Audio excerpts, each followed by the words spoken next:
The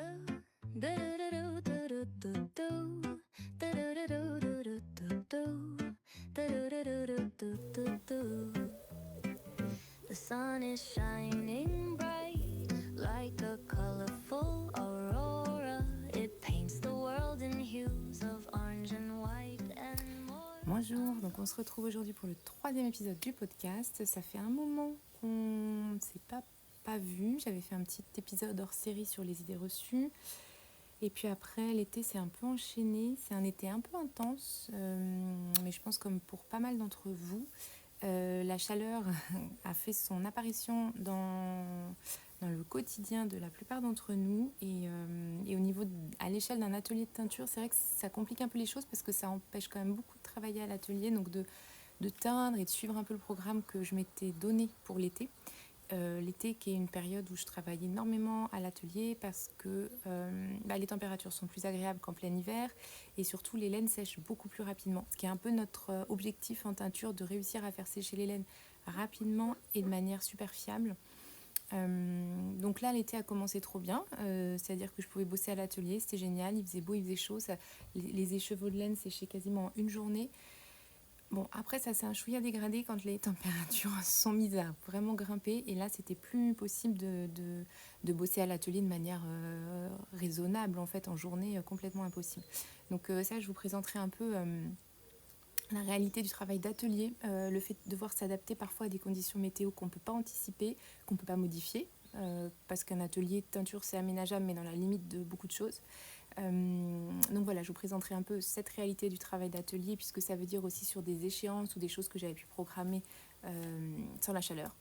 Et puis après, on fera un peu le tour des petites choses que j'ai terminées de tricoter. J'ai un en cours en ce moment aussi que je vous montrerai. Et puis après, un peu le déroulé de la suite de l'été et de l'automne, avec déjà des événements chouettes qui se préparent. Je suis très contente de vous retrouver ici aujourd'hui, de passer un petit moment avec vous. En toute franchise, il doit être même pas 7h30 du matin parce que on est encore complètement en période de canicule. La période de canicule, ça veut dire aussi que moi j'ai beaucoup plus les enfants à la maison. Ça c'était vrai pas mal pour la fin de l'année où à la fois l'école et le collège de mes enfants ont fermé pendant plusieurs jours, et puis la crèche aussi, parce que même s'il y a des ventilos, des clims, c'était pas possible d'accueillir les bébés dans des conditions optimale. Et je sais que dans la salle où mon petit dormait, il faisait plus de 30 degrés pour la sieste, et à un moment donné ils nous ont dit si vous pouvez, reprenez vos enfants, ce qu'on a fait dans une certaine mesure. Voilà, donc ça aussi, dans la réalité d'un travail artisanal avec un atelier chez soi, donc un peu parfois une confusion entre le temps personnel et le temps professionnel, ça joue. Parce que moi j'ai eu des journées où vraiment c'était impossible de bosser à cause de la chaleur, mais à cause aussi du fait que quand il y a la famille et les enfants qui sont là, il y a plein de choses qui sont difficiles, ou en tout cas qu'il faut adapter. Voilà, donc cette canicule au niveau de l'organisation à la fois familiale et puis de la chaleur, donc du temps propre de l'atelier, ça a changé quand même beaucoup de choses. Il y a eu des moments un peu durs parce que j'avais des commandes à envoyer, j'avais des commandes à atteindre, des échéances auxquelles je m'étais engagée et que j'avais beaucoup de peine à tenir. Et c'est toujours très frustrant en fait de dire mais il faut accepter ça et accepter ces aléas. Et moi c'est parfois un petit peu difficile à accepter, même si ça fait complètement partie du process. Donc voilà, donc cette réalité de travail à l'atelier, c'est celle-là. Cet été, c'est vraiment un été hyper particulier. Moi, je m'étais dit tout juillet, je teins le plus possible. Pareil pour juin, j'avance sur le calendrier de l'Avent. Pardon. J'avance sur le calendrier de l'Avent, sur mes teintures de l'automne pour les festivals et les portes ouvertes, etc. Puis en réalité, voilà, j'adapte un peu les choses parce que je peux pas tout à fait faire ça. Je peux travailler à l'atelier. Au début de la canicule, c'est ce que j'ai fait. Au début de la canicule, j'ai travaillé très tôt le matin et très tard le soir. C'est-à-dire que le matin, j'étais à l'atelier à 5h, admettons, et je travaillais jusque vers 8h30. Ensuite, je rentrais, je faisais ma journée, et ensuite le soir, je repartais à l'atelier pour rincer, voilà ce que j'avais lancé le matin, et je repartais en fait très tard parce que la chaleur s'installait pendant très longtemps, et je repartais vers 23h, voilà. Donc j'ai tenu ce rythme-là quelques jours, et puis au bout d'un moment, j'ai senti que ça faisait 2 journées en une, que c'était beaucoup pour le corps, et que clairement, j'allais pas tenir ce rythme-là. Et puis en fait, même au bout d'un moment, à 23h, il faisait encore très chaud. Moi, mes bâtiments, ils sont en pierre de tuf. C'est une pierre blanche qui garde la chaleur à fond les ballons. Les toits ici chez nous, c'est de l'ardoise. Donc l'ardoise, c'est pas clair. L'ardoise, c'est anthracite, c'est full foncé. Et donc ça capte la chaleur. Donc en fait, même si je vis dans une maison ancienne et que mon atelier est dans des bâtiments anciens, la chaleur a mis du temps à rentrer. Sauf qu'une fois qu'elle est rentrée, c'est des inerties qui sont super lourdes. Et pour que la chaleur sorte, il faut du temps, il faut du temps, il faut du temps. Donc là, toutes les nuits, j'aère et chaque matin, je gagne un petit peu de confort. Mais ça reste vachement éprouvant. Et surtout, c'est des journées de travail où en fait, le corps accuse le coup pendant plusieurs jours. Donc voilà, il a fallu un peu rebondir et se repositionner, revoir un peu le planning de comment on fait, etc. Et la chance que j'ai eue et que j'ai, c'est aussi que l'été, j'ai beaucoup de stages de teinture. Donc ça permet de travailler un peu différemment, de ne pas passer 12 heures à l'atelier et vraiment d'être dans une approche du travail qui va être un peu différente, vraiment des choses à adapter. Et c'est typiquement des périodes en fait où j'enchaîne, où j'ai très peu le temps. Par exemple, les périodes là où il faisait très chaud, où il y avait les enfants, où ces périodes vraiment très intenses, c'est typiquement des moments où je suis très peu présente sur les réseaux, je réponds tardivement aux messages parce qu'en fait, il y a tellement de choses dans le quotidien et j'essaie vraiment dans ces moments-là, quand c'est un peu galère à ce niveau-là, de prioriser la teinture, qu'en fait, le temps que j'ai, la disponibilité que j'ai, les possibilités que j'ai de travailler en extérieur, je vais les mettre dans l'atelier. Même si c'est 1 heure ou 2 heures par jour, mais ça me permet de lancer un bain de teinture ou au contraire de rincer celui que j'ai lancé la veille, etc. Comme en teinture végétale, on travaille en temps long. C'est vrai que quand je lance une teinture un matin, c'est quasiment impossible, c'est impossible qu'elle soit terminée le soir. Donc ça veut dire que sur au moins 2 jours de suite, il faut que j'aille surveiller un bain, le rincer, préparer un mordançage pour la suite, faire une pesée, voilà. Là où ça a aussi énormément affecté mon travail et où je suis plus en difficulté parce que je vais moins avoir la possibilité de récupérer, c'est sur les cueillettes. Là, normalement, moi, je suis en pleine période de cueillette. Il y a plein de choses qui sont à pleine période de vraiment, il faut récolter maintenant. Sauf qu'évidemment, vous vous doutez bien qu'avec la chaleur, le soleil, mais déjà, avant toute chose, les plantes, elles ont énormément souffert. Donc, par exemple, cette année, la récolte du millepertuis, une petite plante jaune qu'on voit le long des chemins, j'ai pas pu du tout récolter le millepertuis parce que le millepertuis, c'est souvent autour de la fin juin. C'était un peu l'herbe de la Saint-Jean. Vous voyez, Saint-Jean, c'est le 21 juin. Et ben alors là, elles ont été complètement cramées. En fait, les fleurs ont même pas. Je pense que certaines ne se sont même pas épanouies. Elles ont brûlé sur tige avant de. Enfin, elles ont séché sur tige avant de pouvoir être récoltées. Donc ma récolte de millepertuis, j'ai pas pu la faire et je pourrais pas la faire. Donc essayer de remplacer par autre chose. J'ai essayé de faire des récoltes de feuilles de noyer. Ça, j'ai pu en faire quelques-unes. Mais là, pour le coup, la contrainte, elle était de mon côté. C'est-à-dire que aller récolter à quelle période de la journée, voilà, très tôt le matin, mais ça veut dire aussi qu'il faut que je me rende disponible pour ça, et c'est pas toujours possible avec les enfants, etc. Donc voilà, ça a été un peu les gros arbitrages à faire.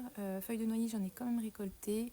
Je vais pouvoir sortir quelques couleurs avec, donc je suis super contente. Et puis c'est pas fini, donc je vais pouvoir continuer à aller en récolter un peu dans les jours qui viennent. Les températures vont baisser, donc ça va être vraiment super.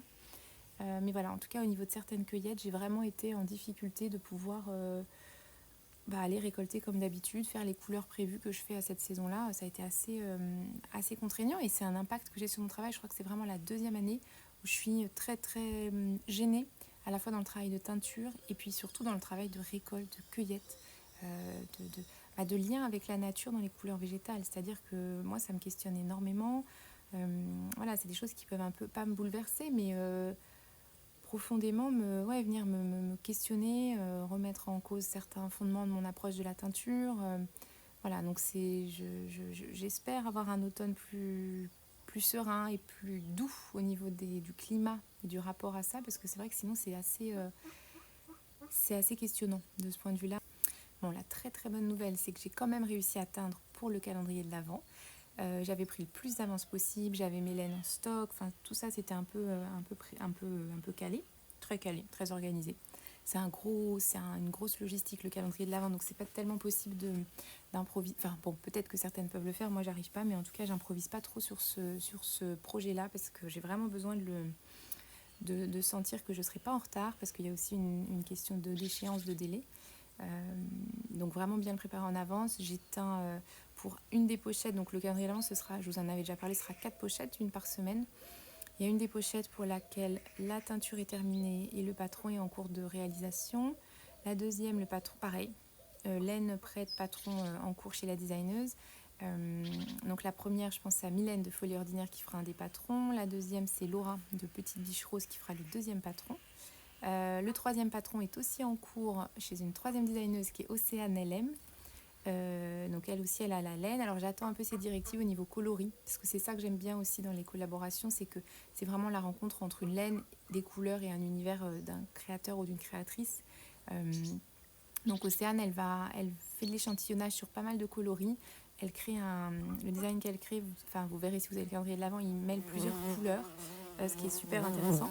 Et donc voilà, elle fait des essais, des tests, et puis après elle me fera un petit retour sur, on va partir sur ces couleurs ou celle-là, etc. Donc ça c'est des choses que j'aime beaucoup. Mais du coup pour Océane, je suis un peu en attente de son retour pour créer les couleurs dans les quantités suffisantes, puisqu'il y a toujours la question des teintes chaudes et froides. Donc à chaque fois, je fais 2 déclinaisons de couleurs. Et donc la quatrième pochette, c'est un peu un truc dans lequel j'avais commencé à me lancer, mais sans forcément formaliser, etc. Mais la dernière pochette, donc la quatrième, elle sera composée d'un design que moi je fais. Donc ça m'occupe pas mal. Et alors c'est une grande joie parce que c'est quelque chose que j'adore, mais bon, je pense que je me lance pas dans le design, que ça soit clair. C'est plus que là, j'en fais un pour le calendrier de l'Avent, parce que je trouve que c'est cohérent, en fait, d'imaginer à la fois la modélisation du patron avec la laine, la couleur. C'est plus ça l'idée.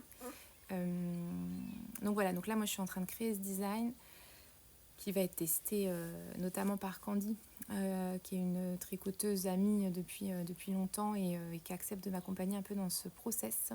Ça me sécurise énormément parce que techniquement, elle est genre top. Donc moi, ça va m'aider aussi à me faire un peu confiance là-dessus.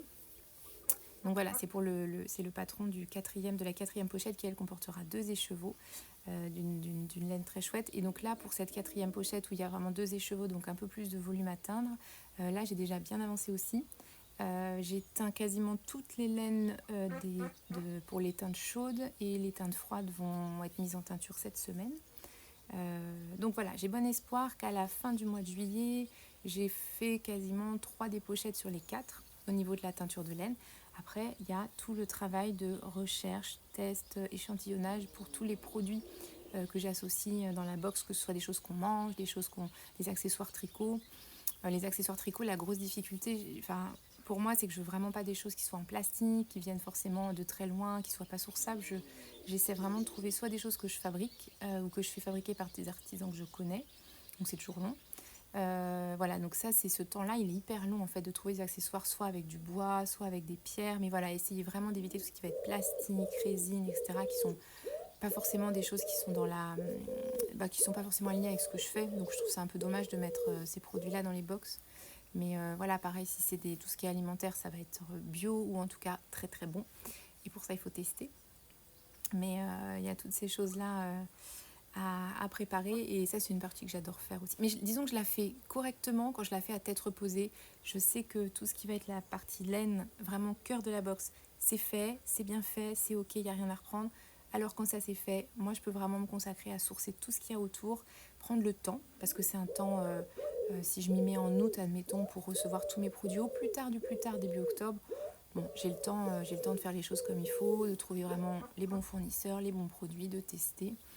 Voilà. Donc ça, c'est plutôt la partie trop cool, et je vais y arriver bientôt, et je vous tiendrai un peu au courant. Et puis le design que je fais, je commence comme tous les gens qui créent des patrons. Là, j'ai fait ma laine était choisie puisque je savais la base sur laquelle je voulais partir, qui est une surprise. C'est une base que je ne propose pas teinte habituellement, qu'on me demande beaucoup de teinte, mais sur les salons, je la propose que en non teinte. Là, pour le calendrier de l'Avent, elle sera teinte, et c'est un régal. Rien qu'à la teindre, parce que du coup, je ne l'avais pas travaillé en teinture, rien qu'à la teindre, c'est vraiment trop agréable. Elle prend la couleur super joliment. Je pense que c'est un peu ça aussi qui m'a donné envie de me dire, c'est moi qui vais faire un patron avec cette laine, j'ai tellement envie de créer un truc avec. Voilà, peut-être grosse erreur, je sais pas, on verra. Mais après, voilà, j'ai des plans B. Si je vois que je n'y arrive pas, ou que c'est galère, ou que c'est vilain comme tout, je passerai des petits coups de fil, ou j'appellerai à l'aide des designeuses. Mais voilà. Mais j'ai hâte que vous découvriez à la fois cette base teinte et le patron. Voilà. Donc le patron, voilà, je fais tous mes échantillons, j'ai choisi mes points.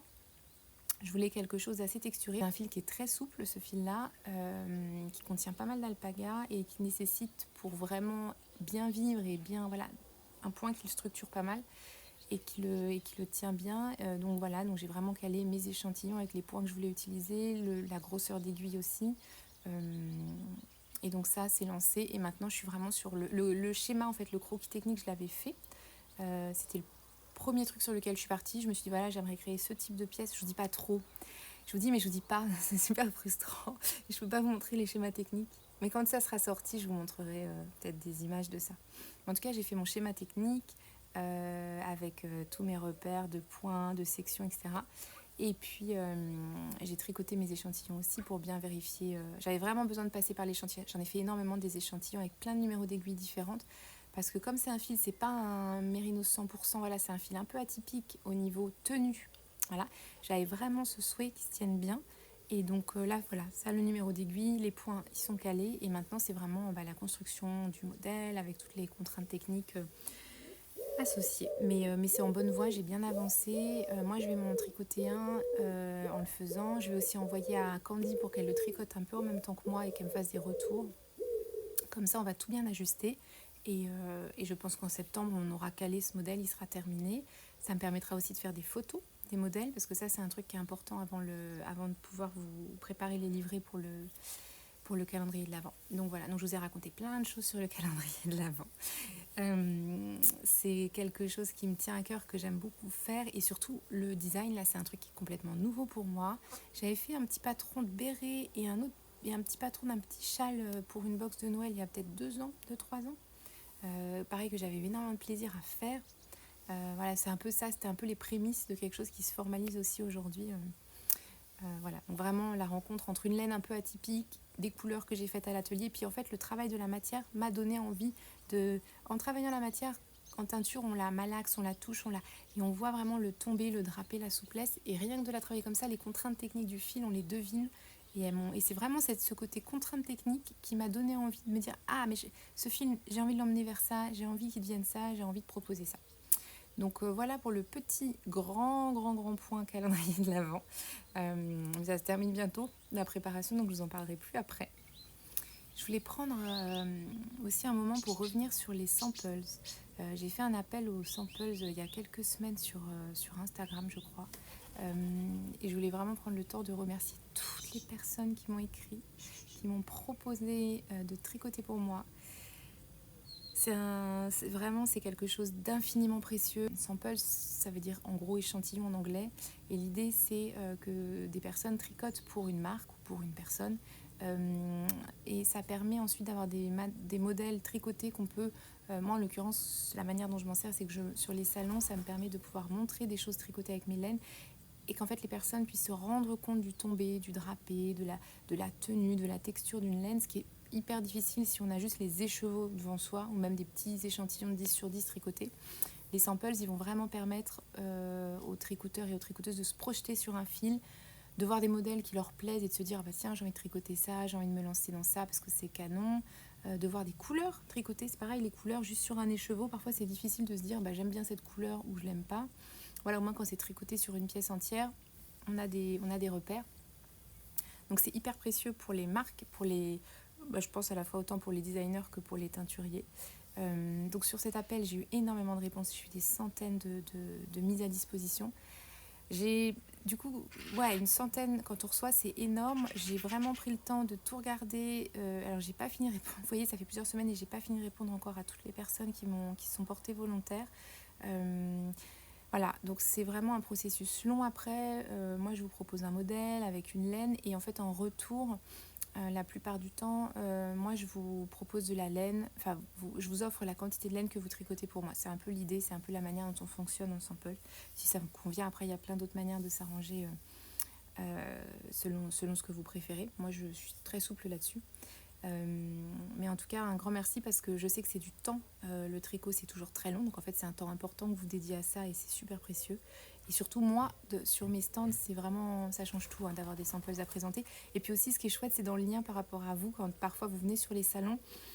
Et c'est marrant parce que le sample, ça se fait à distance. Moi, je vous envoie la laine, puis vous me renvoyez le projet terminé, puis après, je vous renvoie la laine que vous choisissez. Mais c'est beaucoup à distance et ça arrive souvent. c'est arrivé parfois et je trouve ça à chaque fois super touchant. Je vois des personnes qui regardent le portant avec tous les modèles et puis parfois je vois un sourire un peu différent. Et plusieurs fois, voilà, vous m'avez dit, ah, bah, c'est moi, telle personne, c'est moi qui t'ai tricoté ce projet. Et alors là, c'est trop touchant parce que ça fait vraiment le lien entre tout le monde. Et puis ça fait la rencontre physique en vrai qui est toujours la plus précieuse. Voilà. Et d'ailleurs, si parfois ça vous arrive, faut pas hésiter à me dire, hey, moi je suis telle ou telle personne, je t'ai tricoté tel modèle, parce que c'est des occasions, c'est des belles occasions pour moi de vous remercier en face à face et puis de nous rencontrer aussi. Donc faut pas, dans ces cas-là, il ne faut pas hésiter à venir me voir et à me dire, parce que finalement l'échange par voie postale, on n'a pas de visage forcément, c'est pas toujours incarné. Et voilà, donc merci à toutes ces mains qui tricotent pour Maison Septembre, ça fait genre toute la différence, je pense. Donc un grand merci. Et puis moi là, comme je suis un peu empêchée de teindre par la chaleur encore, je vais continuer à faire des messages de remerciement. Alors parfois, quand c'est pas possible de vous proposer un sample d'une fois, ça veut pas dire que c'est jamais possible. Moi, souvent, j'essaie de garder vos coordonnées. Et puis quand j'ai un autre appel à samples, parfois je fais pas de message sur les réseaux parce qu'en fait, je vais repuiser dans les personnes qui sont portées volontaires. Donc j'essaie de faire tourner les choses, de proposer à des nouvelles personnes de tricoter régulièrement. Voilà, je fais souvent certaines années 2 appels à samples. Ça dépend un petit peu du nombre d'événements prévus, des sorties de patrons, des collaborations éventuelles. Mais c'est un peu ça le rythme que j'essaie de suivre pour les samples. Mais grand merci en tout cas à toutes les personnes qui ont fait des messages et qui tricotent peut-être certaines déjà actuellement des samples pour Maison Septembre. Merci. La suite de l'été pour Maison Septembre, ça va être tenter les journées pas trop chaudes de réussir à aller à l'atelier pour faire de la teinture ou préparer des commandes ou continuer les teintures du calendrier de l'Avent. Et je vais aussi beaucoup avoir de stages. L'été, c'est toujours une période où j'ai pas mal de stages. Alors, j'ai tous les stages un peu officiels sur la page du site. Et puis après, j'ai aussi souvent des sessions de stage pour des groupes qui vont me solliciter un peu, des groupes de tricoteuses qui veulent se faire un groupe de teinture, enfin une session de teinture à 4 ou des choses comme ça, teinture sur laine souvent. Donc voilà, j'ai beaucoup de journées qui sont occupées par ça. La semaine dernière, il y avait une session de stage, vraiment 2 jours teinture sur laine. On était un grand groupe, il y avait 7 personnes. Alors, disons que 7 personnes, c'est le nombre maximum que j'accueille de personnes en même temps. Là, je dis grand groupe parce qu'en réalité, comme c'était pendant la période de canicule, c'était c'était pas les conditions optimales. J'ai été très reconnaissante aux participants qui ont tous et toutes, on avait un garçon avec nous, étaient plus qu'au top. Bonne humeur, hyper compréhensif. On s'adapte aux horaires, on s'adapte à la chaleur de l'atelier. J'ai été hyper touchée par ça parce que c'est vrai que moi, quand j'accueille, il y a des choses sur lesquelles je peux jouer, mais il y a des choses que je ne maîtrise pas du tout, notamment la météo, des choses comme ça. Mais on a réussi quand même à faire la cueillette, la petite promenade pour récolter des plantes le premier matin, finalement assez tôt, pour ne pas avoir trop chaud.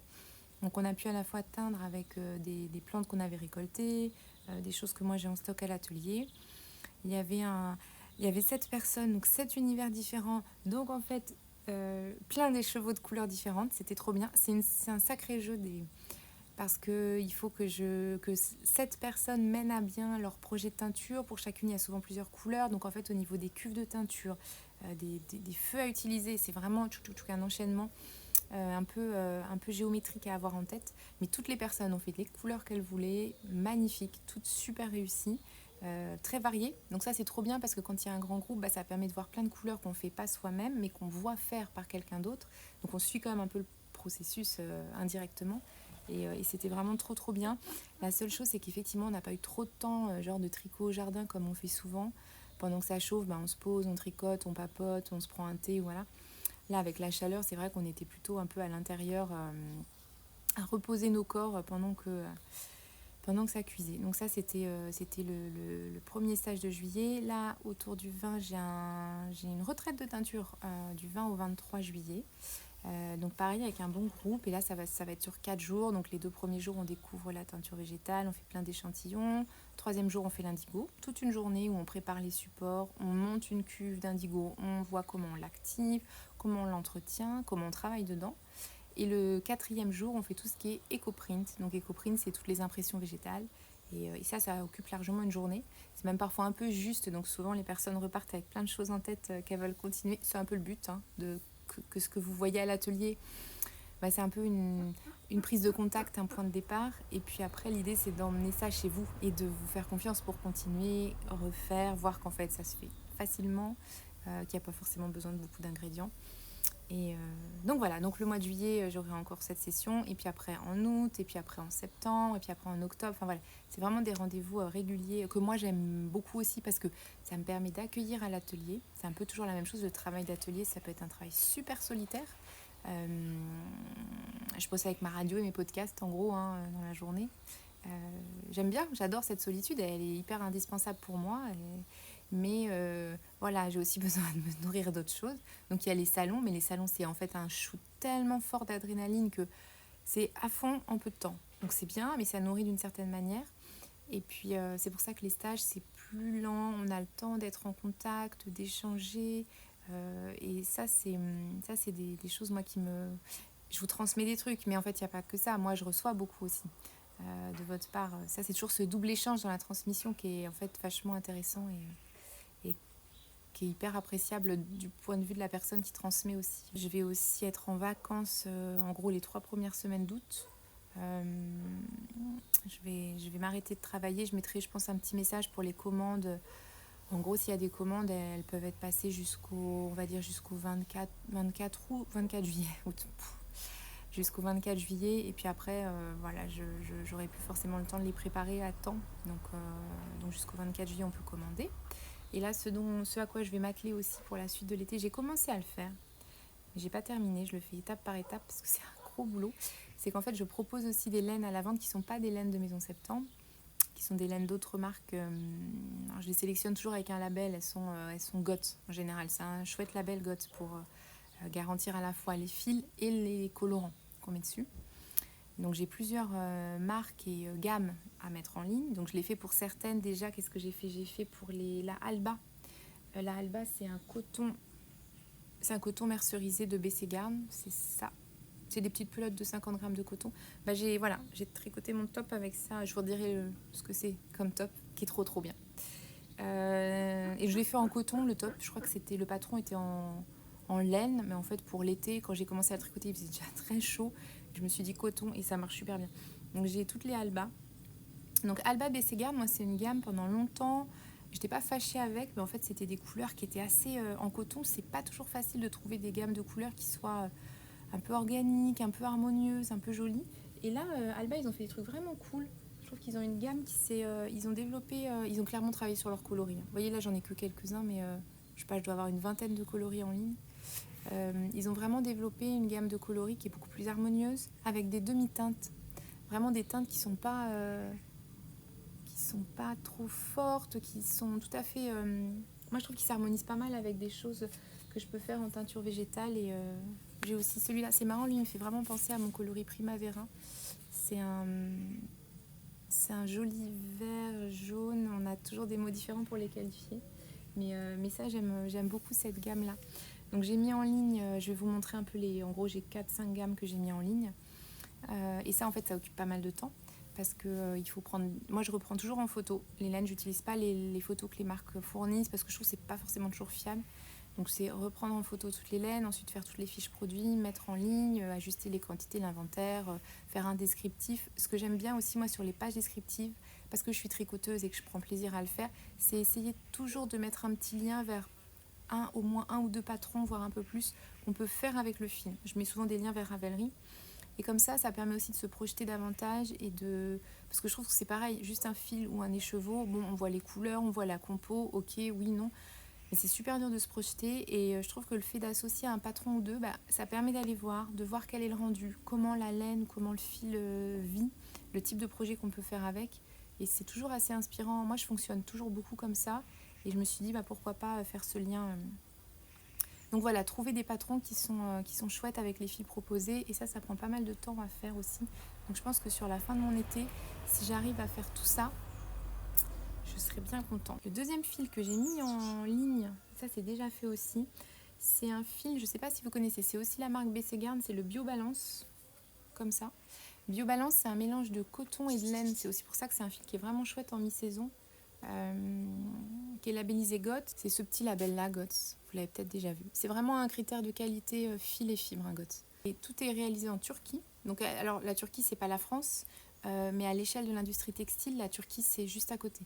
En gros, si on veut vraiment un travail du fil le plus en proximité de A à Z, ça va donc être soit la Turquie, soit sinon l'Italie, toute la région autour de Biella.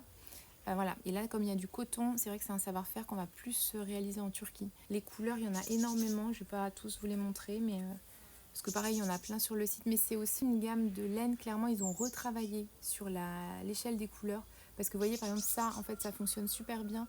Les bleus, ils ont fait tout un travail sur les bleus. J'en ai pas mal, j'en ai au moins 3 ou 4 des bleus. Et on sent qu'ils ont vraiment cherché à moderniser un peu les couleurs, à les rendre vraiment à la fois harmonieuses entre elles et puis hyper compatibles avec des couleurs un peu plus à la mode ou un peu plus portables avec plein de choses. Donc voilà, cette teinte-là, elle est toute légère, un petit lilas tout frais, tout léger. J'adore. Moi, cette teinte-là, je l'adore. Là, ce vieux rose, il me va pas du tout. C'est typiquement des couleurs, moi, je trouve qu'ils me vont pas trop. J'adore. Donc souvent, je les tricote pour mes enfants dans ces cas-là. Et lui, j'avais un projet... c'est ce fil qu'a utilisé... Et puis cette couleur, c'est marrant, c'est ce coloris qu'a utilisé Alice Hammer pour faire un pull. Un pull qui demande beaucoup de boulot, mais qui est magnifique. Je crois qu'il s'appelle Primeur. Les primeurs ou primeurs, quelque chose comme ça. Je crois que c'est un des patrons qu'elle avait fait pour le premier Knitted Book. Enfin, le Knitted, ils ont édité plusieurs livres et le premier, je crois dedans, il y a ce patron. Je vais y arriver, donc primeur de Alice Hammer. Et elle l'a fait avec ce fil et je crois qu'elle l'a fait avec ce coloris. Et j'aimerais trop le faire, mais je crois vraiment que c'est pas... Je sais pas. Bah pour le coup, si vous avez un avis. Mais en tout cas, c'est un projet que j'ai sur la liste depuis fort longtemps. Et comme j'ai le fil... Alors ça, c'est un gros piège. C'est que moi, quand je rentre dans ma pièce, dans mon atelier boutique, je ne vous l'ai pas fait visiter encore, il faudrait que je le fasse. C'est la caverne d'Ali Baba. Et surtout, c'est le piège aux tentations. Là, je ne trouve pas l'expression, mais c'est terrible. Parce qu'en fait, chaque fil que je vois, je me dis, ah, je vais faire ce projet. Chaque fil, je me dis, ah, je sais que dans ma bibliothèque, j'ai ça avec ce fil. Mais il n'y a que 24 heures par jour. Et puis, on n'a que demain. Mais sinon, j'en aurais fait plein. Voilà, donc encore quelques gammes. Et c'est assez typique, par exemple, le rouge, là, c'est pas un rouge criant, c'est vraiment un rouge travaillé dans la nuance et qui est joli comme tout. Donc voilà pour les biobalances. Qu'est-ce que je peux vous présenter? Ah oui, une marque que j'adore, je vous en ai déjà parlé, je pense, mais je vous en reparle encore. C'est une marque allemande qui a été créée par une teinturière à l'origine, qui est une teinturière végétale. Et là, elle développe une gamme qui est faite en filature et qui n'est pas de la couleur végétale, mais c'est pareil, elle est labellisée. C'est avec du mérinos d'Arles, donc il y a vraiment un intérêt sur la fibre et un gros travail à la fois de recherche, de travail de la fibre, d'avoir une fibre qui soit pour le coup complètement européenne. La marque, c'est Mama Wolf et la gamme de laine, c'est Mokosh. Et Mokosh, en plus de ça, l'avantage qu'elle a, cette laine, c'est que c'est une laine qui a une épaisseur sport. Et donc, ça veut dire que c'est une laine qui est super gonflante. Voilà. Ça donne ça à l'étiquette. Vous avez peut-être déjà vu. Parce qu'il y a de plus en plus de merceries qui la proposent. Et donc, c'est du mérinos d'Arles. Elle fait 300 mètres au 100 grammes. Et elle est, moi, je l'adore. Elle est très gonflante. Donc, toujours pareil, elle est idéale pour tout ce qui va être pull. Pour les jacquards, c'est trop bien. Parce que comme c'est un fil qui est gonflant, une fois qu'on tricote, ça gonfle bien. Et c'est vraiment chouette. Et pareil, la gamme de couleurs, elle est assez travaillée, assez étendue. Il n'y a pas non plus des milliards de couleurs, parce que comme on est vraiment sur une production hyper raisonnée, elle ne peut pas se permettre d'avoir une gamme de couleurs de 68 coloris, comme on voit parfois. Ça, 68 coloris, c'est vraiment des colorants de synthèse full, quoi. Là, avec un label, etc., clairement, le label GOTS va limiter le nombre de colorants qu'on peut utiliser à certains qui sont neutres et neutres pour l'environnement et l'homme. Et de ce fait, la gamme de couleurs, elle va aussi être plus réduite, un peu différente. C'est un peu comme en teinture végétale, il faut l'accepter. Et moi, je me laisse guider parce qu'elle crée une palette de couleurs qui est la sienne, que je trouve assez harmonieuse et cohérente. Vous voyez, on a ces deux-là aussi. Et puis, elle a un joli anthracite. Moi, que j'utilise parce qu'en teinture végétale, les noirs anthracites, on peut les faire, mais ça abîme un peu les laines. Et elle en a un super joli qui est... je vais essayer de vous montrer, voilà, qui est comme ça. Et il est aussi lumineux, il n'est pas complètement trop profond, donc moi je l'aime bien pour ça. Donc, et Mama Wolf, j'ai aussi une deuxième gamme de fils. Et pareil, je crois qu'elle a 3 gammes de fils. Elle a la Mokosh, la Béara que je vais vous proposer, et une troisième, la Skadi, si je dis pas de bêtises, que j'ai pas encore rentrée parce que je l'ai pas testée. Je voudrais prendre le temps de la connaître avant de la mettre dans la boutique. Et la Béara, c'est vraiment une laine qui est... Donc elle est comme ça, c'est une laine qu'on va dire sèche, vous voyez.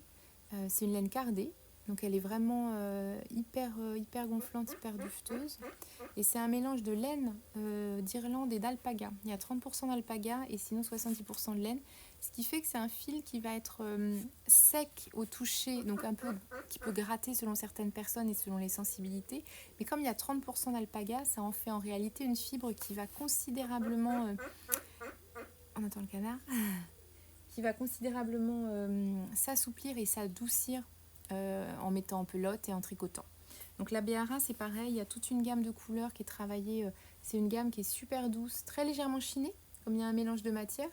Et moi, que je trouve assez intéressante. Alors là, moi, je la recommande surtout pour faire carrément des gros projets. Un pull ou un cardigan, un truc vraiment à mettre par-dessus pour bien porter chaud l'hiver. Tout ce qui va être bonnet. Alors bonnet, oui, si vous n'êtes pas trop sensible aux laines sèches. Tour de cou, châle, écharpe, je ne recommande pas forcément. Sauf si, moi j'avoue, je peux le faire parce que je suis pas du tout sensible aux... Enfin, je suis très habituée aux laines sèches, je peux les porter à même la peau, ça me fait rien du tout. Enfin, disons que les 5 premières minutes, j'ai envie de me gratter, de tout enlever. Et une fois ce petit moment passé, ça me gêne pas du tout. Donc, je suis pas une bonne référence pour ça. Mais par habitude, je sais que ça vous irait pas forcément, voilà. Mais en tout cas, sur des pulls, des pièces comme ça, c'est vraiment cool. C'est hyper... Et c'est une déca. Au niveau de l'épaisseur, elle est en déca. Voilà, et moi j'aime bien parce qu'elle fait des coloris, ça c'est un peu mes coloris préférés. Elle fait des coloris qui sont cool parce que là on est sur des laines super naturelles et pourtant on a une approche hyper moderne. Vous voyez, en fait il y a des petits speckles colorés. C'est assez, je sais pas, ça modernise vachement la laine, je trouve, de la proposer de la twister comme ça avec des couleurs qui sortent un peu de l'ordinaire sur des laines naturelles et du coup des pigments en goth, donc hyper contrôlés. Donc voilà pour les gammes. Quelle gamme j'ai à vous montrer? Ah bah oui, j'ai les fils de Naticea. J'ai des fils de Naticea. Donc j'ai la Naticea, j'ai 3 gammes de laine. J'ai de la Pernelle, de la Linae et de la Damia. Pour vous les présenter rapidement, la Linae, c'est vraiment la laine, c'est vraiment Linae, c'est le fil qui va être en lin. Donc c'est vraiment lin, il y a 95% de lin. Pareil avec un sourcing de matière qui est juste complètement impressionnant. Mathilde, qui a la marque Naticea, elle a fait un boulot d'enfer sur le sourcing des fibres et puis surtout avoir des fibres relativement locales. Voilà, je vous en montre que quelques-unes, mais ça c'est la Linae, donc ça c'est vraiment un fil de lin. Le lin, parfois certaines ont eu des mauvaises expériences. Le lin, il faut les tester. Il faut les tester parce que selon les marques, il est plus ou moins doux, il s'adoucit plus ou moins. Le lin de Linae de Naticea, il est vraiment top. C'est un fil qui va s'adoucir toujours pareil quand on le met en pelote, quand on le tricote. Et l'avantage des ouvrages en fibre végétale, donc comme fait Mathilde de Naticea, c'est des ouvrages qui vont super bien vieillir parce que c'est des fibres qui vont s'adoucir, qui vont devenir de plus en plus souples au fil du temps. Et ça, c'est très appréciable. Voilà. Puis là, j'avoue, pour la saison, ça fait un peu rêver. J'ai aussi la base Damia. La base Damia, c'est une base qui comporte du chanvre. Je ne sais plus à quel pourcentage, 55% de chanvre et du coton. Donc c'est pareil, c'est en fil de mi-saison, c'est trop bien. C'est vraiment super adapté. C'est un fil qui est un peu plus épais. Voilà, donc c'est Damia.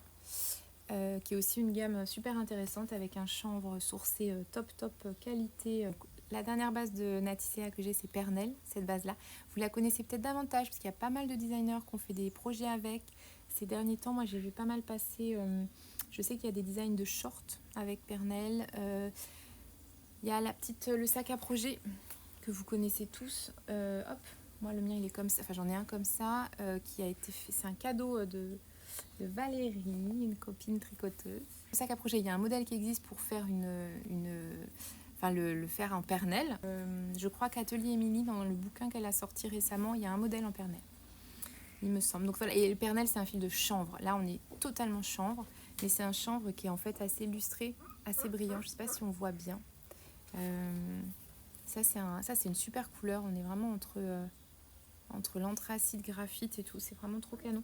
La gamme de couleurs est magnifique, je trouve qu'elle est vraiment très complémentaire et vous voyez, ces deux couleurs, elles sont super belles. Et il y en a plein d'autres, hein. Je vais pas tout vous montrer, mais voilà, je vous montre celles que j'ai sous la main. Et voilà, et donc ces laines-là, ces fils laine, etc., je vais les mettre sur la boutique en ligne. Comme ça, si vous allez chercher une laine Donc vous avez besoin pour un raccord de tricot, quelque chose comme ça, vous pourrez aussi jeter un coup d'œil sur les autres laines. Elle va s'étoffer au fil du temps, la boutique en ligne. Alors après, moi j'ai toujours des critères relatifs à la provenance, au sourcing, qui fait que j'ai pas tellement de bases de laine, je mets du temps à les rentrer dans la boutique. Mais en tout cas, si elles y sont, au niveau de la provenance, de tout ça, de l'éthique du fil, vous pouvez en gros y aller. J'ai vraiment pris le temps de tout vérifier. Tous les documents liés au label, je peux les fournir. Enfin voilà, il y a vraiment cette attention et cette approche. Un peu comme le reste de mon travail, j'essaie de pas forcément faire du volume. Alors mes mères, petite canette là qui nous appelle. Pas forcément faire du volume, pas avoir 43 bases différentes, mais plutôt d'essayer vraiment d'aller les sélectionner et de me dire un peu, je les sélectionne vraiment parce que moi c'est des choses que je peux tricoter, que j'aimerais tricoter. Et voilà, donc faut pas hésiter à aller découvrir tout ça sur la boutique en ligne qui s'étoffe pas mal. Je vais maintenant vous présenter mes tricots. J'en porte un déjà. Voilà, donc là en faisant ça, vous voyez que j'ai pas forcément tricoté la bonne taille parce que j'ai un peu bricolé sur les conversions de fil et je pense qu'au niveau de la taille que j'ai choisie, j'étais pas au plus juste. Et donc ça c'est le top Clarké de Marie-Amélie Design. Je vais me lever pour vous montrer un petit peu. Donc c'est un top qui est super facile à tricoter, col américain. Donc là il y a un petit, le point est un peu texturé, je sais pas si vous voyez, c'est avec des mailles glissées. C'est vraiment facile comme tout.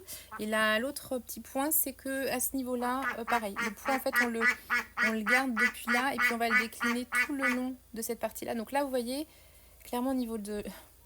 Faut soit que je reprenne, que je fasse un point, soit que je m'en retricote un.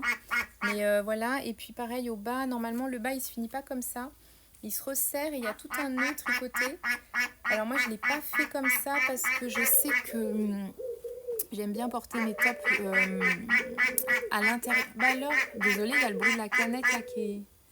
Alors mes mères, je l'ai pas forcément tricoté comme ça parce que j'aime bien glisser mes tops dans mes jupes ou dans mes jeans, voilà. Donc quand il y a l'épaisseur d'un nœud, c'est pas très joli en fait, on le voit, je peux pas le glisser à l'intérieur. Donc c'est pour ça que j'ai juste fait cette adaptation. Donc j'ai continué un peu plus long que ce qu'elle proposait et puis j'ai fini avec, je sais pas, j'ai dû faire même pas 2 cm de côte au bout, voilà, tout simplement. J'ai vraiment fini très simplement. Donc le modèle est super facile à tricoter. Le seul petit côté c'est le col. Faut bien lire le modèle, voilà, être un peu concentré pour le col. Et puis après, ça déroule. C'est vraiment facile comme tout et hyper agréable. Donc ça c'est un premier modèle qui est... Ça, je l'ai tricoté en 2 semaines. Et pourtant il y avait du jersey, je l'ai fait dans une assez grande taille parce que j'aime bien que ce soit plutôt fluide à porter. Mais malgré ça, je l'ai tricoté en 2 semaines je crois.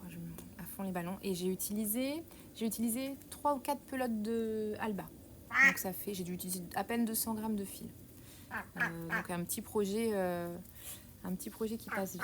Oui, j'ai accroché mon petit micro pour pouvoir vous montrer mon deuxième projet. Donc c'est le deuxième projet terminé. Je vous l'avais montré en cours de tricot. C'est le Deniti, le top de nid quoi, de Aurélie Lapoule. Donc voilà, il est terminé. Il est hyper simple. Je sais pas, voilà, là on va le voir bien. Il est hyper simple, manche courte, le col double et longueur. Alors voilà, la longueur, je me suis fait avoir parce que pourtant je l'ai un peu allongée et je l'ai essayé. Je me suis dit, bon, en bloquant mon mohair, je sais que je gagne un peu. Et ben non, j'ai pas gagné assez. Donc, si c'était à refaire, j'ai hésité à le reprendre pour rajouter quelques centimètres. Après, je me suis dit, non, tant pis, je le porte vraiment un peu en esprit crop top, voilà, assez court sur une jupe taille haute ou un jean taille haute, je verrai. Ou par-dessus une robe, ça fonctionne pas mal aussi. Mais voilà, il est vraiment, il était pareil, hein, hyper facile à réaliser. La seule chose, c'est qu'il y a ce petit point derrière au niveau de l'épaule. Ce petit point, parce que ça donne un petit twist au niveau du modèle, ça change un peu. Et donc c'est derrière qu'il est, on le voit derrière. Le col double, il est fait, on le tricote et puis on vient le coudre après. Moi j'avoue que c'est la construction que je préfère pour le col double. Là je suis en train de faire un autre projet que je vais vous montrer de petite knit et elle propose une autre manière de le faire, j'aime pas, donc je l'ai pas fait comme elle propose, je le fais plus comme le propose Aurélie parce que je trouve que c'est plus maîtrisable au niveau du rendu en fait comme on vient le reprendre après une fois qu'on a fini tout le reste. Je trouve qu'on est vraiment on voit où on va et c'est plus facile et puis je trouve que la couture elle se fait super bien, c'est toujours invisible ces coutures là, on les voit jamais même sans être un as de la couture, c'est des points super fastoches à faire. Mais ça c'était un tricot qui est aussi associé à une période voilà, où on a perdu donc, le membre de notre famille. Donc c'était un tricot qui c'était tout le temps du deuil avant les obsèques, pendant Donc c'est sûr que j'ai des petites erreurs sur ce tricot. Je les ai pas défaites parce que c'est aussi cette mémoire. En fait, c'est aussi ça moi que j'aime dans les tricots. C'est que chaque tricot, moi je me souviens exactement à quelle période de ma vie je l'ai tricoté. Je me souviens ce que je vivais à ce moment-là. Ils sont toujours associés en fait à des moments de vie. Et c'est aussi ce rapport intime à ce qu'on tricote que j'aime. Voilà, donc ce tricot-là, il aura toujours une petite place un peu particulière, un peu douce amère. J'ai aimé le faire, il m'a beaucoup soutenue pendant ces moments-là. Et en même temps, il n'est pas foiré, mais il y a des points. Franchement, il y a des erreurs que sur un autre tricot, j'aurais repris. Mais voilà, là, je vais les laisser un peu marquer leurs traces. Voilà. Donc, il est très cool et il se porte avec tout. Il est hyper oversize. Voilà. Donc, je le porterai un jour à un autre épisode, comme ça, vous le verrez porter. Voilà. Mais là, en vérité, je sais pas, ouais, il est très tôt le matin encore, il fait déjà très chaud. Donc, j'ai pas forcément envie de me passer mon petit en double mohair, si vous voyez ce que je veux dire. Je vais attendre un peu. Et ça, c'est un patron. Ça, c'est ce que j'ai monté sur mes aiguilles il y a quelques jours. Tchouk. Voilà. Donc là, je suis dans mon raglan. Et je le tricote en... c'est le Monday Sweater de Petite Knit. Donc, j'utilise un mérinos et un mohair ensemble. Là, le mérinos, c'est le coloris ivoire et le mohair, c'est un coloris pêche. Parce que l'idée, c'est d'avoir un petit chiné vraiment tout doux. Donc, la laine, ça donne ça. C'est pas tout à fait les mêmes teintes. De loin, on pourrait dire que c'est la même couleur. Mais en fait, vous voyez, le mérinos, il est un peu plus beige. Et là, le mohair, un peu plus rose. Et le chiné, moi j'aime bien ça, mélanger vraiment des fils qui n'ont pas les mêmes couleurs, mais qui ont quand même des coloris super proches. Et ça crée des chinés tout doux. Et le chiné, ça donne ça. Vous voyez, une fois tricoté, on est là. Donc ça fait vraiment un chiné tout doux. C'est un projet que je fais en taille 12 ans. C'est pour ma fille, ma fille aînée. Elle a choisi le modèle, elle a choisi la laine. Voilà, donc je le tricote avec amour. Et c'est pas souvent que mes enfants acceptent que je leur tricote des choses. Donc quand c'est le cas, je me fais pas prier et j'y vais. C'est un modèle qui est hyper classique. Voilà, ma fille 12 ans, le collège, je pense que ça lui va bien. Un patron vraiment classique, voilà. Et en même temps, moi je trouve qu'il tombe toujours super bien, qui est très bien conçu et je pense que ça lui fera très plaisir. Je vais essayer de le finir assez vite. Et donc le col double, il est là, vous voyez, c'est ce que je vous disais. Moi, je vais venir rabattre après. Une fois que j'aurai tout fini, je vais venir faire ma couture. Parce que Petite Knit, elle propose une autre manière de faire et moi, je suis pas hyper fan. Donc, je préfère maintenir les choses comme ça. Et puis, après, c'est le plaisir du tricot, hein, de pouvoir adapter autant qu'on veut. C'est cette souplesse et cette liberté aussi dans la manière de tricoter et dans la manière de faire les adaptations qu'on a envie de faire. Voilà pour le tricot. Je pense aussi que la chaleur m'a pas forcément aidée à avoir plein de projets sur les aiguilles, à faire plein de choses différentes. Je suis aussi bien occupée par le petit design que je suis en train de faire et qui me prend du temps. Parce que voilà, quand on crée quelque chose, on fait, on défait, on refait, on fait des échantillons, on reteste. En fait, ça va pas, on reprend. Ça me prend pas mal de temps. Et j'essaie de faire les choses bien. Je note à chaque fois ce que je fais, donc c'est un peu plus long. Mais en tout cas, voilà pour les choses tricotées. Après ce pull, je sais pas trop ce que je vais mettre sur les aiguilles, je vais voir. Mais je vous montrerai tout ça. Je voulais faire un petit point sur deux événements que vous avez sûrement vu passer, qui sont la fermeture de la droguerie et aussi la fin de Loli Lafay. Alors ça, c'est vrai que c'est des événements moi, qui m'ont un peu touchée, parce que c'est sûr que la droguerie, c'est une marque qui existait depuis 50 ans et qui faisait vraiment partie de l'écosystème des tricoteuses, couturières, bricoleuses depuis longtemps. Moi, j'avais fait une collab avec eux à une époque. On avait créé une box teinture tricot. Ça m'a vachement touchée. Et puis, je pense qu'on est nombreuses à ne pas l'avoir forcément vu venir. Moi, pour avoir bossé avec eux, c'est vrai que c'est pas du tout un retour ou une intuition que j'avais sur le fait que ça allait pas bien et qu'ils devaient fermer. Puis, c'est une marque qui est vraiment solide, qui est inscrite dans plein de territoires. Il y avait plein de magasins et... moi, ça me questionne un peu, voilà. Loli Lafay aussi, le choix de Lolita de mettre un terme à son aventure, c'est un vrai coup dur auquel il faut essayer de donner du sens, essayer de comprendre. Après, il y a la réalité économique, il y a aussi la réalité entrepreneuriale qui est fatigante, ce que je peux entendre de la part de Lolita, de vouloir être un peu dans une posture plus sereine, de salarié, on n'a pas à mener sa boîte tout le temps. Mais c'est vrai que c'est quand même deux événements qui s'inscrivent dans un contexte qui n'est pas forcément idéal actuellement pour que ce soit les loisirs créatifs, les choses comme ça, et qui peut prêter un peu à questionnement ou s'interroger un peu là-dessus. Chaque personne essaie de soutenir à sa manière l'artisanat français. On a la chance d'avoir un écosystème d'artisanat qui est quand même hyper varié, qui est hyper qualitatif, qui est hyper présent et qui propose plein de choses différentes. Mais c'est vrai que malgré tout, c'est aussi ça les réalités. Moi, je le vois surtout dans ce qu'a pu dire Lolita, l'épuisement. L'épuisement associé au fait de porter un truc à bout de bras. Et puis quand ça va pas, c'est dur de tenir et de se dire ça va aller mieux, ça va aller mieux, ça va aller mieux. Ça peut être un peu essoufflant. Ouais, Lolita fait, c'est la fin de Lolita fait, c'est la fin des Ch'tis Bazar, j'imagine. Enfin voilà, il y a plein de choses c'est une page qui se tourne et qui est pareil. Moi, je l'avais pas du tout vu venir. Alors peut-être parce que j'avais pas échangé avec Lolita depuis un petit moment. Mais ça fait quand même un choc quand un matin on découvre sur son fil Insta fin de l'aventure.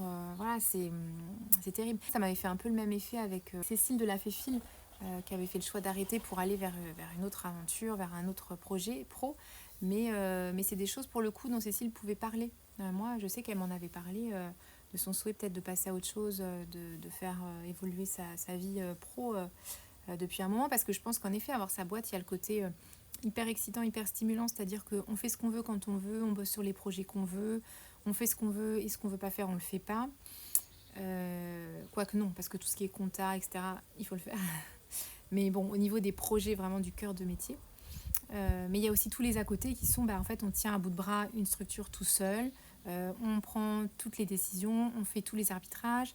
Alors même si on a du soutien des proches, de la famille, des amis, etc., au final, souvent, la responsabilité des prises de décision, elle nous revient. Et rien que ça, c'est un côté qui peut être fatigant. Et puis surtout, on peut se planter parce que en général, on n'est pas. Enfin, moi, je suis absolument pas formée à l'entrepreneuriat. J'essaie de naviguer, voilà, mais je sais que ça, je le fais pas très bien. Ça, je le fais pas très bien non plus. Ça, je m'améliore. Mais voilà, c'est un peu de la bricole en permanence sur certains trucs. Et je pense que ça peut quand même facilement conduire à une forme d'épuisement ou de fatigue. Moi, je le sens parfois dans les périodes où je vais plus à l'atelier. Et peut-être un peu en ce moment, où j'ai peu ce lien avec la matière, avec le travail de la main. Et en fait, tout le reste prend vachement plus de place. C'est vrai que le sens du boulot, finalement, il disparaît pas, mais il se dilue un peu. Et pourtant, non, moi, je fais un boulot avec une grosse valeur, beaucoup de sens. Voilà. Et parfois, quand même, il y a cet écueil de se dire ah ouais, mais en fait c'est fatigant. En fait, j'aimerais voilà, juste aller au boulot tous les matins et à la fin du mois. Voilà. C'est vraiment je trouve que c'est des questionnements qu'on a assez peu dans l'entrepreneuriat créatif et pourtant il est présent et pourtant on voit au fil des salons les collègues qui s'épuisent, qui commencent à plus avoir envie de se renouveler. C'est une réalité qui est là. Alors souvent c'est des phases parfois liées à des trucs de la vie perso et puis ça repart et c'est reparti. Mais en tout cas le fait de voir que pour quelqu'un comme Lolita, il y avait plein d'éléments qui font que non, elle a décidé d'arrêter et je trouve que c'est hyper courageux, que c'est génial aussi comme exemple de montrer que en fait elle décide son truc jusqu'au bout. C'est-à-dire qu'elle a décidé de s'arrêter, j'imagine, avant que ce soit allé trop loin, avant qu'elle se soit abîmée, avant qu'elle ait détesté ce qu'elle faisait, parce que c'est pas l'image qu'elle donnait. Donc je pense qu'elle a aimé ce qu'elle a fait jusqu'au bout. On sait que le secteur du do-it-yourself, tout ça, c'est du loisir créatif, c'est pas le secteur le plus dynamique du monde actuellement avec la conjoncture et tout. Après, la chance qu'on a, enfin moi je sais que j'ai une chance énorme avec une approche du travail qui me passionne tellement que je me dis tant que ça me passionne, ça ira. J'essaierai de réussir à transmettre ça. Et justement, dans un monde où il y a pas mal de problématiques qui se délitent ou des choses compliquées, me dire allez, on peut faire des couleurs qui préservent la planète, peu d'usage de l'eau. Enfin, moi, je sais pas, je me dis allez go, on y va, on continue et on essaie de transmettre ça. Et la droguerie, comme c'est une beaucoup plus grosse entreprise, il y a des dimensions liées au marché qui sont encore complètement différentes de ce qu'a vécu Lolita. C'est encore un autre sujet et une autre manière. C'est pas tout à fait les mêmes enjeux économiques. Mais malgré tout, ça reste vraiment un coup dur parce que ça veut dire que ouais, je pense qu'il y a une grande partie de la clientèle de la droguerie qui se retrouve super démunie. On ne sait plus trop où on va aller chercher nos boutons, nos fils. Enfin, c'est assez triste, mais bon, voilà, il faut espérer aussi qu'il y ait d'autres initiatives qui voient le jour. Il y a beaucoup de merceries qui ferment, c'est une réalité terrible. Il y en a aussi qui ouvrent ou qui se développent. Je pense à une personne qui a un projet de mercerie à Paris, dans le 17e, qui ouvrira en septembre, qui s'appelle Juliette. Sa mercerie s'appellera Baptistine. Voilà, et donc ça c'est des super projets parce qu'elle a vraiment à cœur de sélectionner des fils vraiment éthiques, sourcés. Là elle dévoile un peu les marques qu'elle va distribuer et c'est des super marques. Voilà, donc ça c'est porteur de plein d'espoir. Par exemple, de voir qu'il y a une mercerie comme ça qui se crée par une passionnée de tricot, qui a à la fois une éthique et une esthétique très très belle et très marquée. Vraiment une vraie direction artistique pour sa boutique. Moi, j'en suis ravie. C'est une des rares marques pour laquelle j'ai accepté de faire de la teinture. Elle distribuera quelques-uns de mes écheveaux, Juliette. Parce que moi, les teintures pour les boutiques, en général, c'est un travail énorme et j'ai rarement le temps. Après, Juliette, elle m'en avait parlé il y a longtemps. C'est dans les tuyaux depuis très longtemps. C'est un peu aussi un petit coup de pouce pour le lancement, voilà, pour soutenir sa démarche. C'est pas forcément un truc que j'aurais accepté il y a quelques temps. Mais là, avec toutes les fermetures de merceries, les fermetures de certaines marques, je me suis dit, mais non, mais les personnes qui veulent se lancer, quand elles nous demandent un truc, on dit oui. Donc, à l'occasion, si vous êtes parisienne ou parisien, elle ouvrira, je crois qu'elle ouvrira tout début septembre et son shop s'appelle Baptistine. Elle sera dans le 17e, je crois, vers les Batignolles. Voilà, donc j'essaie toujours de me dire, bon, il y a plein de choses qui sont pas très cool, mais en même temps, il y a aussi des chouettes initiatives, des trucs qui sont portés par des jolis univers. Donc, essayer de voir ce positif et ce beau là où il est quand même. Et pour terminer, on va se projeter un peu sur la suite. Moi, je me projette sur l'automne, ça me fait du bien, même au niveau psychique, de m'imaginer avec des températures plus faibles, un jardin qui serait redevenu un petit peu plus vert, parce que là, on voit pas. Enfin, je sais pas trop ce que vous voyez comme paysage du jardin, mais en fait, c'est cramé et l'herbe, elle est jaune. On n'arrose quasiment pas. Enfin, il a plu un peu, donc j'ai eu un peu d'eau dans la cuve, donc on a un peu arrosé avec cette eau-là. Mais en gros, j'ai un peu sauvé mes aromatiques. Et mais voilà, la menthe, des trucs comme ça. Et le reste, on n'arrose pas parce que c'est. Donc c'est carrément jaune paille, mais comme partout. Là, ça va aujourd'hui, mais hier matin, quand on s'est réveillé, c'est pas moi. J'étais encore avec mon petit Lucien qui t'était.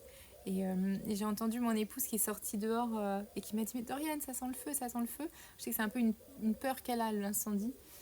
Donc je suis venue voir et en fait, effectivement, ça sentait le feu, mais c'était pas du tout ni chez nous, ni dans les alentours. C'était un feu qui avait lieu à quelques dizaines de kilomètres plus loin. Parce que voilà, en plus, là, il y a des incendies genre partout. Après, je crois que nous, les feux dans notre région, c'est des petits feux qui sont hyper contrôlés, hyper contenus. Mais en tout cas, d'avoir au réveil cette odeur d'incendie vraiment dans le nez, et c'était vraiment, on n'a pas l'impression qu'il y avait un barbecue à côté, mais ça sentait vraiment fort. Ça peut être assez terrifiant. Donc moi, je pense à l'automne, voire même à l'hiver, avec des températures beaucoup plus fraîches. Et je me réjouis donc de cet automne qui se dessine bien. À l'automne, il y a plusieurs événements. Donc, si j'essaie de prendre les choses un peu dans l'ordre, mais je vous redirai, puis je vais le noter dans le petit descriptif de l'épisode.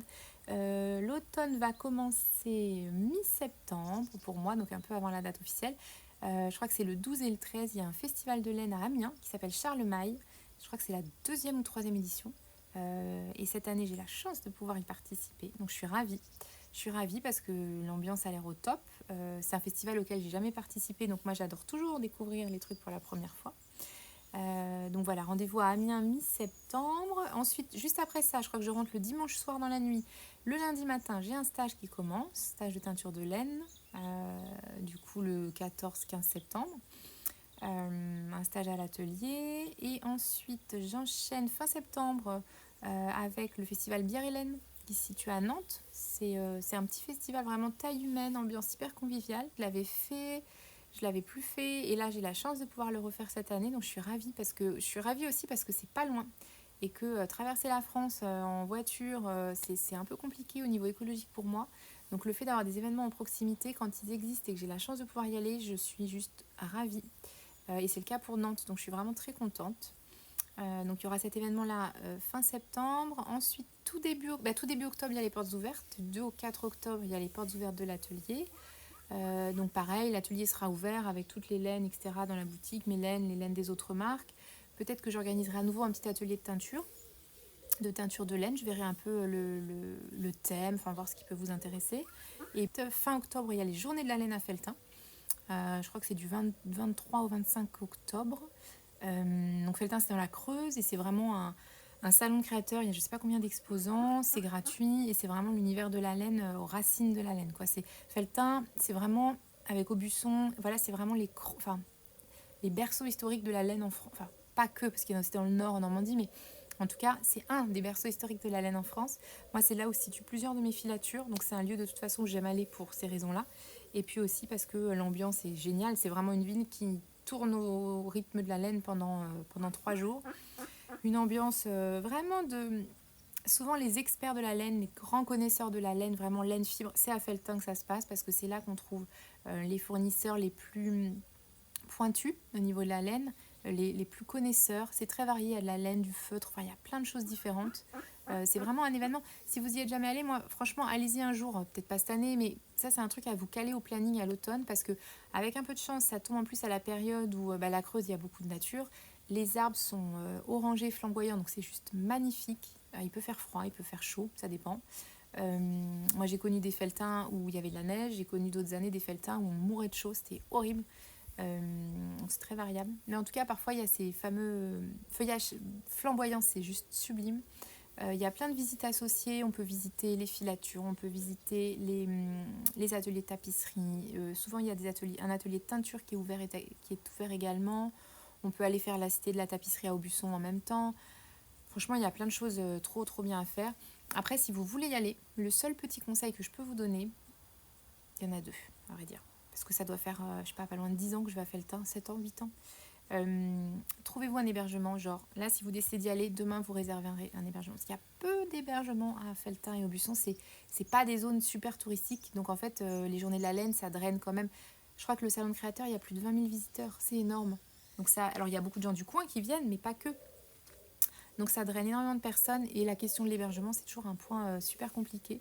Et moi chaque année, dès que je sais que mon dossier est sélectionné, je crois que dans la seconde qui suit, je chope on se loue un petit appart dans Aubusson avec ma compagne ou toute seule, enfin ça dépend des années, mais je vais un peu toujours au même endroit, c'est un petit coin tout cosy, tout mignon. Mais en tout cas, je crois que dans la seconde, je fais ça parce que c'est ma hantise de me retrouver sans solution d'hébergement. Enfin, même si on trouve toujours, mais voilà. Donc, petit conseil, si vous voulez y aller, réfléchissez à la question de l'hébergement assez rapidement. Et la deuxième chose, c'est qu'au niveau du salon des créateurs, je trouve que le meilleur moment pour venir, c'est quand même le vendredi après-midi. Le salon ouvre le vendredi midi, je crois, cette année, ou même fin de matinée. Parce que c'est vrai que le samedi et le dimanche, il y a énormément de monde. Et parfois, on se dit, c'est un salon en province, c'est un petit truc. Non, non, c'est énorme, Felletin, c'est énorme. Il y a énormément de monde. Donc, pas hésiter à anticiper ça et à venir plus tôt le vendredi après-midi si vous pouvez, ou sinon le samedi matin, c'est aussi nickel. D'échapper un peu à la foule qu'on a le samedi après-midi et le dimanche. Et parfois, au niveau de la restauration, c'est pareil, c'est pas toujours évident. Comme il y a énormément de monde, ils essaient de fournir, ils font venir plein de prestataires, mais parfois, c'est quand même un peu juste. Et moi, j'ai des souvenirs de Felletin où j'ai pas... Il y a du monde sur le stand, tout ça, on se réveille à 12h30, 13h pour aller chercher à manger, et en fait, il n'y a plus rien. Donc, c'est toujours un peu galère. Voilà, enfin, il y a un petit Intermarché juste à côté, mais voilà, l'hébergement, c'est un truc à ne pas négliger pour Felletin. Et le dernier événement auquel je participe de l'automne, c'est le Salon Création et Savoir-faire à Paris, porte de Versailles, mi-novembre. Je crois qu'il commence le 18 novembre et il se termine le 23. Et en fait, moi je me suis retrouvée un peu coincée cette année parce qu'il tombe aux mêmes dates que le festival Lénorama, qui aura lieu dans le 5e arrondissement de Paris, rue de Santeuil, le samedi et le dimanche de la fin du CSF. Moi j'étais engagée sur le CSF et le CSF on signe des contrats, des trucs comme ça, donc de toute façon il n'y a aucun moyen de revenir sur son engagement, sauf en payant très cher. Et donc je ne peux pas faire le Lénorama, je suis super déçue. Après j'entends qu'il a été mis peut-être en même temps que le CSF de manière choisie, en se disant comme ça il y aura une concomitance, les visiteurs pourront aller à l'un et à l'autre. Je ne sais pas si ce sera le cas, je suis dans un flip total pour vous dire les choses. Parce que je sais que je crois qu'il y a plus de 40 exposants au Lénorama, donc moi j'ai hyper peur qu'en fait on soit... les quelques personnes qui font de la laine au CSF, on n'ait pas de visiteurs. Je sais pas. J'essaie de pas trop réfléchir à ça parce que de toute façon, j'ai signé pour le CSF, donc j'y vais. J'ai des grosses interrogations et des grosses inquiétudes là-dessus, mais voilà. Voilà, typiquement, on est dans les trucs de l'entrepreneuriat, là, pas très cool à gérer. Donc voilà pour le programme de l'automne qui se dessine super bien. Après, à partir de février-mars, j'ai déjà 2 événements auxquels je vais participer. Je suis juste full ravie parce que notamment, il y en a un des deux, je vous dis pas encore, je peux pas. Mais il y en a un des deux auquel j'avais essayé de participer plusieurs fois, qui n'est pas très très loin de chez moi. J'avais pas été retenue. C'est la réalité des salons aussi. Parfois, on envoie un dossier, on postule, on explique notre démarche et tout. Puis parfois, c'est oui, parfois, c'est non. Ce qui est ok, c'est le jeu. c'est le jeu des sélections. Mais ça m'avait un peu fait un gros coup au moral parce que je m'étais dit flûte, c'est pas loin de chez moi, dommage. Et là, cette année, j'ai été sélectionnée. Donc quand j'ai reçu le mail, j'étais meilleure nouvelle de la journée. Donc j'étais super contente et je vous en dirai plus bientôt. Mais en tout cas, pour la suite de l'année, il y a déjà 2 événements auxquels je sais que je participerai et j'en suis juste super ravie. Voilà, on arrive à la fin d'un épisode que j'aurais aimé faire un peu plus court. Et en fait, c'est comme d'habitude sur une petite... je me fais un petit... Vous voyez, c'est super travaillé mes notes de podcast. Je me fais un petit récap en mettant 2-3 petits points à aborder. Je me dis, bon, allez, là j'ai 30 minutes devant moi, je pense avant que mon bébé... mon bébé s'est pas encore réveillé. Ou alors je ne l'ai pas entendu. Mais je l'aurais entendu, je pense. Mais je me suis dit, je pense que j'ai 30 minutes devant moi avant que mon petit loup se réveille. J'avais tout préparé avant, mes petits modèles que je voulais vous montrer et tout. Et je ne sais pas combien de temps va faire la vidéo, mais je pense qu'elle fait plus que 30 minutes. Après, j'avoue que là, je suis tellement souvent avec mon bébé à cause des chaleurs, de la crèche qui ferme et tout, que les moments où je ne l'ai pas avec moi, même physiquement, je respire vachement et j'en profite pour sortir uniquement de cette dualité avec mon petit bébé que j'aime évidemment, mais il fait quand même son poids. Quand il fait chaud et qu'il est fatigué, il veut juste être porté. Donc c'est voilà. Mais donc voilà, j'en profite pour faire une vidéo très très longue. Je sais pas combien de temps elle fait, mais je pense qu'elle fait un peu plus que ce que je m'étais fixé comme timing à respecter, même si je me laisse toujours vachement de souplesse pour les podcasts. Je trouve que c'est ça qui est très cool. J'avais prévu de parler un tout petit peu de la droguerie de Loli l'a fait, mais en fait pas tant que je l'ai fait. Enfin voilà, c'est un peu l'idée de donner de la souplesse dans le contenu. Et le petit clin d'œil de cette vidéo, c'est que là je suis juste devant mon néflier. Je ne sais pas si certains connaissent cet arbre. Alors souvent, un néflier, c'est beaucoup plus grand que ça. C'est vraiment des arbres assez majestueux, très très grands. Là, il est tout jeune parce que j'ai dû le planter Je l'ai planté il y a un an. À peine un an. Un peu plus d'un an. Et d'ailleurs, c'est le seul aussi que j'ai arrosé, là, pendant la canicule, parce que comme il est en terre depuis pas si longtemps que ça, il était vraiment en souffrance. Et je lui ai mis un peu d'eau, je lui ai mis de l'eau pour qu'il tienne le coup. Je l'ai arrosé notamment hier soir parce que les feuilles il était en train vraiment de brûler. Donc je l'ai arrosé. Mais voilà, et le néflier en teinture, il donne des couleurs juste de folie, le néflier du Japon. Voilà, vous pouvez aller voir... je sais plus si je l'ai mis dans mon bouquin, je crois pas. Mais je vous en parlerai une prochaine fois. En tout cas, sachez que si vous avez un néflier du Japon dans votre jardin ou pas loin de chez vous, c'est juste un trésor en teinture. Les couleurs sont absolument dingues. Et voilà, donc j'ai fait mon podcast en lien, en partenariat avec une plante tinctoriale de grande qualité. Et qu'on aime beaucoup. Pour ce tour d'horizon qui est plutôt assez complet. Là, j'ai fait le tour de pas mal de choses. Merci beaucoup de regarder. Vous êtes de plus en plus nombreux et nombreuses. Moi, j'hallucine à chaque fois parce que je me dis mes petits trucs de teinture dans mon machin... Bah oui, ça vous intéresse, donc je suis super contente. N'hésitez pas, comme d'habitude, ça compte vachement. Là, on parlait de soutien et tout avec le Il a fait et la droguerie. En fait, même sans parler d'achat, parce que je pense qu'il ne faut pas toujours être dans le truc commercial, de vente, machin, mais même juste un like, un commentaire, une remarque, un truc, ou même un message privé pour moi, pour me dire un truc. En fait, ça compte énormément. Ça compte énormément parce que ça permet de faire vivre l'objet, enfin la vidéo que j'ai tournée, tout ça, ça permet de faire vivre, de la rendre dynamique, etc. Et ça, en fait, on se rend pas. Moi, avant de faire les vidéos, je me rendais absolument pas compte. Je regardais plein de contenus sur YouTube, mais je commentais jamais. Et en fait, ça compte énormément. Donc, en fait, rien que ça, c'est un soutien genre énorme. Donc voilà, n'hésitez pas à liker la vidéo, à la commenter. À vous abonner à la chaîne, ça compte aussi. Bon, ma petite caméra s'est éteinte juste au moment où j'allais de ma toute dernière phrase. Je voulais vous souhaiter un bel été, rempli toujours si possible de plein de douceur, de prendre soin de vous aménager des petits moments cocooning pour vous faire du bien, dans un monde qui n'est pas toujours doux avec nous. D'essayer de mettre du tricot pour aider un peu à passer ces moments-là. Et en tout cas, un grand merci pour vos vues, vos messages, votre présence, vos commentaires. C'est un super carburant aussi pour continuer à faire sa passion. Donc un grand merci pour tout ça. Plein de bonnes choses à vous pour cet été. Et puis rendez-vous bientôt pour la prochaine vidéo, je pense à la rentrée de septembre, pour parler des teintures d'automne, de tout ce qu'on peut faire dans la nature avec les plantes tinctoriales à l'automne. Et grand merci, à très vite, prenez soin de vous et plein de tricots dans vos vies encore.